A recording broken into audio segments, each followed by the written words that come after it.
सिर्फ एक जंग और भारतीय शेयर बाजार में मच गई बड़ी हलचल। बाजार खुलते ही करोड़ों नहीं बल्कि करीबन 3 लाख करोड़ रुपए का नुकसान हो गया। सेंसेक्स 700 अंक तक टूट गया और निफ्टी 210 अंक फिसल गया और निवेशकों की चिंता बढ़ गई। लेकिन सवाल है कि आखिर हजारों किलोमीटर दूर चल रही मिडिल ईस्ट में इस वॉर का असर भारत के शेयर बाजार पर इतना क्यों पड़ रहा है? क्या आने वाले दिनों में बाजार में और गिरावट आ सकती है? आइए इन सभी सवालों के जवाब और कैसा रहा आज का बाजार, यानी कैसी रही शुरुआत, चलिए इस पे विस्तार से बात करते हैं। नमस्कार, मैं आपके साथ तनीषा, आप देख रहे हैं विस्तार। देखिए, अमेरिका और ईरान के बीच बढ़ते तनाव का असर अब सिर्फ मिडिल ईस्ट तक सीमित नहीं रहा है, इसका असर सीधे सीधे भारत समेत दुनिया भर के कई शेयर बाजारों पर भी दिखाई देने लगा है। सप्ताह के पहले कारोबारी दिन यानी कि आज भारतीय शेयर बाजार की शुरुआत एक बहुत बड़ी गिरावट के साथ हुई। बाजार खुलते ही निवेशकों में घबराहट देखने को मिली और कुछ ही घंटों में निवेशकों की संपत्ति करीबन 3 लाख करोड़ रुपए की गिरावट का सामना करती दिखी, यानी इतने करोड़ रुपए स्वाहा हो गए। सोमवार के कारोबार में शुरुआती सत्र के दौरान सेंसेक्स 700 अंकों से ज्यादा टूट गया, जबकि निफ्टी 210 अंकों से अधिक फिसल गया।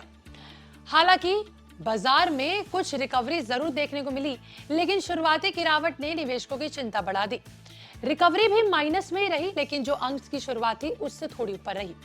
अब देखिए, अगर बाजार के आंकड़ों पर तरीके से नजर डाली जाए तो ये खबर लिखे जाने तक सेंसेक्स करीबन 196 पॉइंट्स की गिरावट के साथ 77,370 के आसपास पर कारोबार करता नजर आया।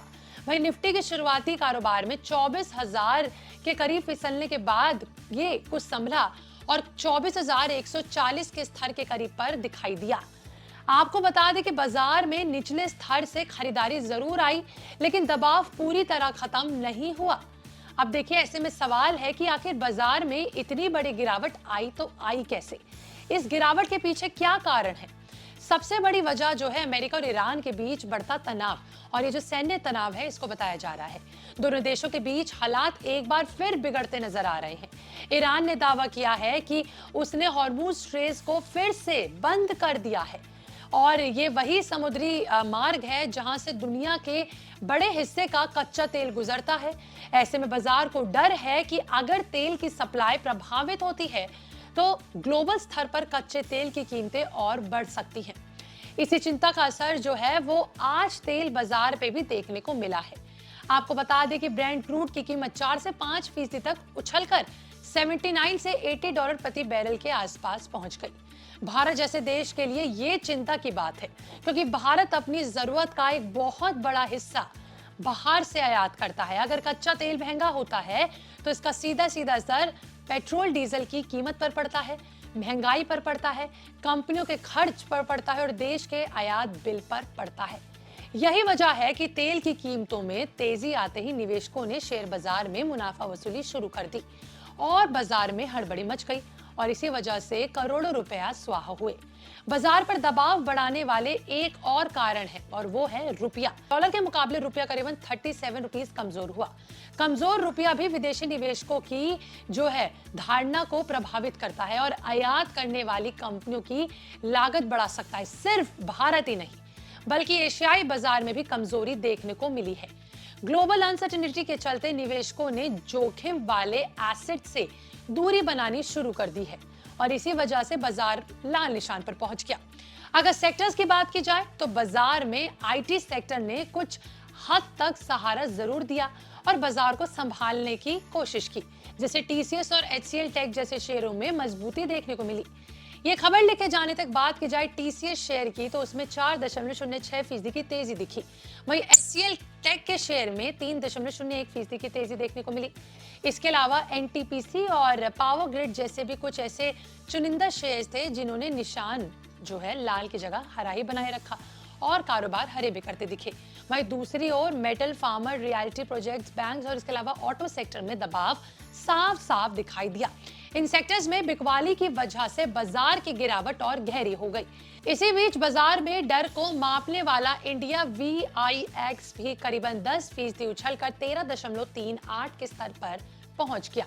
आमतौर पर VIX में तेजी का मतलब होता है कि निवेशक आने वाले दिनों में ज्यादा उतार चढ़ाव की आशंका जता रहे हैं, यानी कि अभी और ज्यादा मुनाफा वसूली देखने को मिल सकती है।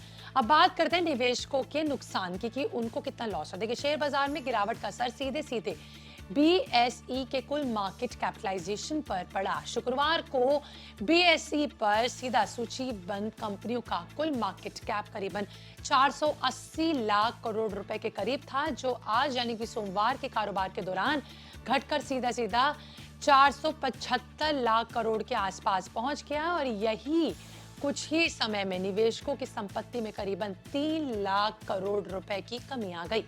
आने वाले दिनों में बाजार की दिशा काफी हद तक मिडिल ईस्ट के हालात, कच्चे तेल की कीमतें और ग्लोबल घटनाक्रम पर निर्भर करेगी।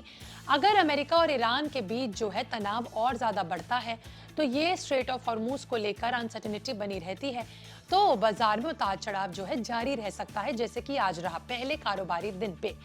फिलहाल निवेशकों की नजर सिर्फ कॉर्पोरेट नतीजों और घरेलू आंकड़ों पर नहीं है, बल्कि जो इन्वेस्टर्स हैं उनकी नजर हर उस खबर पर होगी जो मिडिल ईस्ट से आएगी, क्योंकि इस समय भू राजनीतिक तनाव ही बाजार की दिशा तय करने वाला सबसे बड़ा फैक्टर बनकर सामने आया है, उभरा है। आपका इस पर क्या कहना है? क्या आप मेरी बात से सहमत हैं? कमेंट सेक्शन में लिखकर जरूर बताइएगा। मिलते हैं अगली वीडियो में, बने रहें बिस्तक के साथ।